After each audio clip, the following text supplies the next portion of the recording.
Sonra yeni bir hadise getir. Erti kıyamet günü kabirlerinden birisi adamlar turacak. Keşolan ağırlarının o çıkacak. Sen de Müslümanlar hakkında. Adı Müslüman ikisi dünyada adı Müslümanlık bilen doğru İslam'ı Kur'an'ı oraya yaşamaktır. Kim ola? Peygamber Kudu Aleyhisselam ya Resulullah kim bile dedik diye. Peygamber Kudu Aleyhisselam sonra şu ayeti okuydu diye. İnnellezîne ye'kulûne emvâlen yetâmâ zulmen İnnemâ ye'kulûne fî butûnihim nâra ve seyeslûne sa'îrâ. İnnellezîne ye'kulûn bişek o adamları ki zinaları ki iyerler ne mani? Emvâlen yetâmâ yetimlerin mallarını zulüm yüzünden iyerler. İnnemâ ye'kulûne fî butûnihim nâra. Şolar karnlarına o diyerler diye Allah'ta. O tiyerler inerken öyle de o da girecek deyip Müslümanlar. Yetim birin aramında şu atken yetim taklap veren yok. Ama her yerde taklanayan olsa sonra havada olmalı. Yetimin mali bizim aramızda bir yerde iyiliğe öyle. Nerede iyiliğe? Bana ağlayacak yattım, benim ağlama oldu.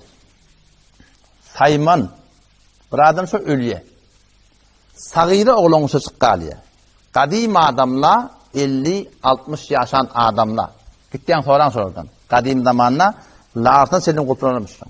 Oğlancıklar ölüye. Baksana, diğerdenler ölüye, oğlancıklar kalıyor. Ya oğlu konla var, avuncak da konla var. Şol avuncak doğulun yetim de şola. Şu mirastan şon hakkını verip, bir kişinin serperesini verip şunu taklamak gerek.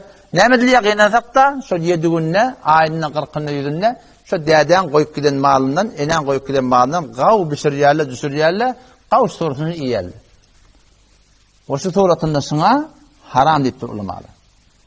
O da şu taydan saymanla, eğer bişirliye oğlancıktan, Sagire oğlan mı şol varıslan içinde şu mallarını intola setbese haram Müslüman doğun. Ama berdak suratında olsa o haramın mingdeş. O da ola kamır günü akar. Ola kan adamda öyle icabı pişirecektir diye. Bunun yanında doğru Müslüman doğun. Şuna haberdar olmalı. Ondan sonra Peygamber Kudu Aleyhisselam şu tada yine bir sürü adamları görüptür. Ki ferişteler şolun doğduklarını kedip ola kan doğdukları duyan doğdukları yalak diye. Ferişteler şöyle şeyle musallet olup yankı doğduklarını dağıtına birbirini cüda edip ağırlarına o salyarlar diye. Kuday takın o da kuyruğundan çıkıya şeyle bir kıygırıya diye. Peygamber Kuda Aleyhisselam Hazreti Cibril'in soraptı. Bıla kim? Bıla şu yankı yetimin malını yiyen adamla deyip diye. O zaman şu tayda Müslüman doğun şuna beter havardar olmalı.